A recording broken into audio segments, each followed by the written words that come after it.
അങ്ങനെ 2 മാസത്തെ ഇടവേളയ്ക്ക് ശേഷം ദേവുട്ടി വീണ്ടും സ്കൂളിലോട്ട് പോവാണ്.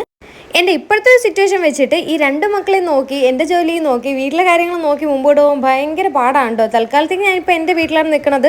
അതുകൊണ്ട് എനിക്ക് കുറച്ച് ആശ്വാസമുണ്ട്. നമ്മൾ എന്തായാലും കുറച്ച് ദിവസം കഴിഞ്ഞിട്ട് ഇവിടുന്ന് പോകും കേട്ടോ. എന്തായാലും വീട്ടിലോട്ട് പോകുമ്പോഴത്തേക്ക് കുറച്ച് ചേഞ്ചസ് കാര്യങ്ങളൊക്കെ വരുന്നുണ്ട്. അതൊക്കെ ഞാൻ വരുന്ന വീഡിയോസിലൊക്കെ കാണിക്കാവേ. സാധാരണ സ്കൂൾ തുറക്കുന്നതിൻ്റെ അന്ന് ഞാൻ ദേവുട്ടിക്ക് എന്തെങ്കിലും ഒരു ഡ്രസ്സ് പുതിയതായിട്ട് വാങ്ങിക്കുന്നതാണ്. കഴിഞ്ഞ വട്ടം മീഷോ ഒരു ഡ്രസ്സ് വാങ്ങിച്ചിട്ടുണ്ടായിരുന്നു. പക്ഷേ ഇത്തവണ എല്ലാം മീഷോ ഒന്ന് വാങ്ങിച്ച് വീഡിയോ ഇടുന്ന ഞാൻ ഒരു പുതിയ ഡ്രസ്സ് വാങ്ങി സത്യം പറഞ്ഞാൽ മറന്നു പോയിട്ടോ. അങ്ങനെ ഇന്നലെ രാത്രി വിഷ്ണു വിച്ചുവും കൂടെ ദേവുട്ടിനെ കൊണ്ടുപോയി സുഡിയെന്ന് ഡ്രസ്സ് വാങ്ങിച്ചുകൊണ്ട് വന്ന് അതിന്റെ കാര്യം പറയാതിരിക്കുന്നതാണ് കേട്ടോ. വിഷ്ണുവിന് ഇഷ്ടപ്പെട്ട ഡ്രസ്സൊന്നും ദേവുട്ടിക്ക് ഇഷ്ടപ്പെട്ടിട്ടുണ്ടായിരുന്നില്ല കേട്ടോ. അവസാനം ദേവുട്ടിക്ക് ഇഷ്ടപ്പെട്ട ഡ്രസ്സാണ് എടുത്തുകൊണ്ട് വന്നത്. പക്ഷേ ആ ട്രെയിൽ പോലും നോക്കില്ലായിരുന്നു. ഇവിടെ വന്ന് ഇട്ട് നോക്കിയപ്പോഴത്തേക്ക് എൻ്റെ ഷോർട്സ് ഭയങ്കര വലുതാണ്.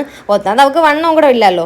ഞാൻ വിചാരിച്ചത് കാഷ്വൽ ഡ്രസ്സ് എന്തെങ്കിലും ഇട്ടിട്ട് സ്കൂളിലോട്ട് വിടാമെന്നാണ്. പക്ഷേ ഇവൾ എടുത്തുകൊണ്ട് വന്നത് കാഷ്വൽ ആയിരുന്നു. പക്ഷേ എന്താ ചെയ്യാനാണ്, അബദ്ധം പറ്റിപ്പോയി, പറഞ്ഞിട്ട് കാര്യമില്ല. പിന്നെ വീട്ടിൽ നിന്ന് ഒരു പട്ടുപാവാടയാണ് അവൾക്ക് കൊളാബിന് ഇട്ട് ടൈനി ഡോട്ട്സ് കഴിഞ്ഞ ബർത്ത്ഡേക്ക് അവൾക്ക് ചെയ്തു കൊടുത്ത പട്ടുപാവാടയുണ്ട് ഇന്ന് ഇട്ട് കൊടുക്കാൻ പോകുന്നത്. ഞാൻ ആദ്യമാണെങ്കിൽ രാവിലെ ദേവുട്ടിയുടെ കൂടെ ഉറക്കത്തിൽ നിന്ന് എണീറ്റതാണ്. പിന്നെ ഉറങ്ങിയതേ ഉണ്ടായിരുന്നില്ല കേട്ടോ. ഞാൻ പറഞ്ഞു രണ്ടുപേരും ഒരുമിച്ച് മാനേജ് ചെയ്യാൻ കുറച്ച് കഷ്ടപ്പാടാണ്. പിന്നെ ഞാനിപ്പോൾ ഇവിടെ നിൽക്കുന്നതുകൊണ്ട് എനിക്ക് ഫുഡ് കാര്യങ്ങളെല്ലാം ഉണ്ടാക്കേണ്ട ആവശ്യമില്ല. എല്ലാം അമ്മ അങ്ങ് ചെയ്തോളും. രാവിലെ ഞാൻ എണീറ്റപ്പോൾ തന്നെ കാപ്പി കാര്യങ്ങളൊക്കെ റെഡി ആയിട്ടുണ്ടായിരുന്നു. പിന്നെ ഞാൻ പോയി അമ്മയ്ക്ക് പാലെടുത്ത് കൊടുത്തു ചായ ഇടാൻ വേണ്ടിയിട്ട്.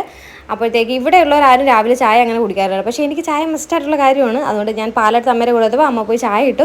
ആ സമയം കൊണ്ട് ഞാൻ ബാക്കി കാര്യങ്ങളൊക്കെ ചെയ്തു വിട്ടു. ദേവുട്ടി എണീപ്പിക്കുകയും ബാക്കി കാര്യങ്ങളൊക്കെ ചെയ്തു. ദേവുട്ടിക്കാണെങ്കിൽ ഇപ്പോൾ വീഡിയോസൊക്കെ എടുക്കുന്നതിനോട് കുറച്ചും കൂടെ ഒരു ഇൻട്രസ്റ്റ് കൂടിയിട്ടുണ്ട് കേട്ടോ. ഇപ്പം ഞാൻ തന്നെ കൊളാബിൻ്റെ വീഡിയോസൊക്കെ ഇങ്ങനെ അവളെ വിളിക്കാണ്ട് ഇന്ന് അൺബോക്സ് ചെയ്യുമല്ലോ. അപ്പോഴത്തേക്ക് അവളും കൂടെ പറയാറുണ്ട് അമ്മയും ഞാനും കൂടെ വരട്ടെ എന്നുള്ളത്. അപ്പോൾ കുറച്ചുകൂടെ ഇൻട്രസ്റ്റ് കൂടിയിട്ടുണ്ട്. പിന്നെ അവൾ സ്വന്തമായിട്ട് തന്നെ വ്ളോഗ് കാര്യങ്ങളൊക്കെ എടുക്കാറുണ്ട്. പിന്നെ അതൊന്നും പോസ്റ്റ് ചെയ്യാൻ പറ്റില്ലെന്നേ ഉള്ളൂ. പിന്നെന്താ, അമ്മയുടെ അല്ലേ മോള്, അപ്പോൾ പിന്നെ അങ്ങനെ വരുള്ളൂ, അത് വേറെ കാര്യം. അപ്പോൾ വിഷ്ണു വന്നിട്ടുണ്ടായിരുന്നു. വിഷ്ണു അങ്ങ് അണിയൂരാണ് കേട്ടോ നിൽക്കുന്നത്. അപ്പോൾ രാവിലെ ദേവുട്ടിനെ വിളിക്കാൻ വേണ്ടിയിട്ട് വന്നതാണ്.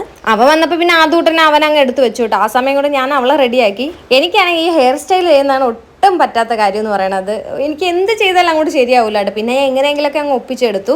ദേവുട്ടിക്ക് മാത്രമല്ല കേട്ടോ, എൻ്റെ കാര്യം അത് തന്നെയാണ്. എനിക്ക് സ്വന്തമായിട്ട് അങ്ങനെ ഹെയർ സ്റ്റൈലൊന്നും നല്ലോണം ചെയ്യാനൊന്നും അറിയത്തില്ല. പിന്നെ ഞാനേ കാട്ടിക്കുട്ടിയാണ് എന്തെങ്കിലുമൊക്കെ ചെയ്യുന്നത്. ആ ഒരു പട്ടുപാവാട ഇട്ട് പിന്നെ കൊളാബിന് കിട്ടിയ ആ ഒരു വാട്ടർ ബോട്ടിലും ബ്രേസ്ലെറ്റും മാലയൊക്കെ ഇട്ടിട്ടാണ് കേട്ടോ ദേവുട്ടി പോകാൻ പോകുന്നത്. സത്യം പറഞ്ഞാൽ കൊളാബിന് ഇങ്ങനെ ഓരോ സാധനങ്ങൾ കിട്ടുന്നതുകൊണ്ട് പൈസ കൊടുത്ത് ഒരു സാധനം വാങ്ങിക്കേണ്ട കേട്ടോ. ഇപ്പോൾ അവളിരിക്കുന്ന ഡ്രസ്സ്, ആ ഒരു വാട്ടർ ബോട്ടിൽ, മാല, ബ്രേസ്ലെറ്റ് എല്ലാം കൊളാബാണ്. അപ്പോൾ എന്തായാലും അവൾ ഹാപ്പി.